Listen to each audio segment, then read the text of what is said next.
Consumers are moving away from minivans and also SUVs for a number of different reasons. Here are some of the reasons why they're moving away from it. They're looking for more fuel-efficient vehicles. If you look at a number of segments outside of the minivan segment, you can get hybrid-like technology in the number of vehicles today, from crossovers to large cars to mid-sized cars. In addition to that, consumers can actually get styling, emotional appeal that they're looking for in vehicles today that you can't normally find when you're looking at a minivan or a full-size vehicle.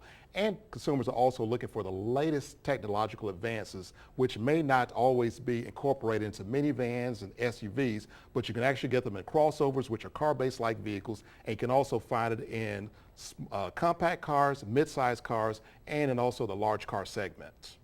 So let's be honest though, Jeff. A lot of people bought SUVs and minivans because they thought they needed that extra space for their family and their things. But let me show you something here in the back. That's a good point, James. So we jump back here to the Impala, and you'll see we've got a collection of what we'd consider to be typical luggage that a family might want to take on a road trip. Now, what we did was we brought into the studio a typical SUV, and we put this luggage in there, and you see it fits just fine. But there's a couple considerations. First off, security. Anybody can walk by the car and peer through the glass and see what I'm bringing along with me. That could be a problem. Also, from a safety perspective, if I have to do any sort of evasive maneuver or hit the brakes really hard, some of this luggage might come forward in the passenger compartment. And lastly, I may be having a restricted view out of the back of the car because of it all stacked up. So if we roll the tape here, you see that we actually then pulled the Impala in and took all the luggage out, and it fit beautifully inside the car. The best part of this is that when we close the hood, the trunk lid, then we've got a thing that's all nicely contained. My passengers are happy and safe and comfortable because it's a full-size car, and all my luggage is put away.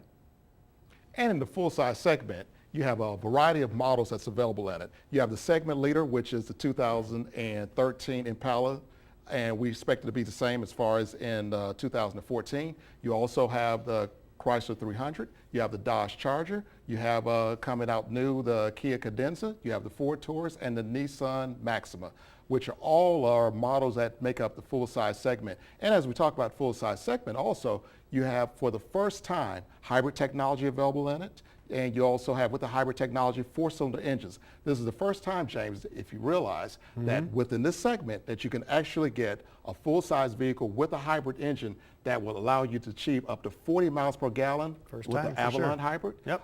With the Impala, they have a 4-cylinder coming out that you'll be able to achieve up to 36 miles per gallon. That's right. And Ford has with the EcoBoost the ability to achieve up to 32 miles per gallon. So it allows consumers an array of options. Even you can get 8 cylinders when you get into the SRT editions with the Dodge Charger and also the Chrysler 300. And then you take all that goodness, that technological goodness, and you wrap it up in a shell that is emotionally appealing. And I think that's the part that Chrysler did a great job of doing with the 300, making a full-size sedan a real aspirational piece again, not just something you bought because you had a larger family or you wanted to get a good deal. These are emotionally charged vehicles, and I think when Americans average car on the road is over 10 years old now. So there's a good chance that many people haven't been in a dealership in a long time.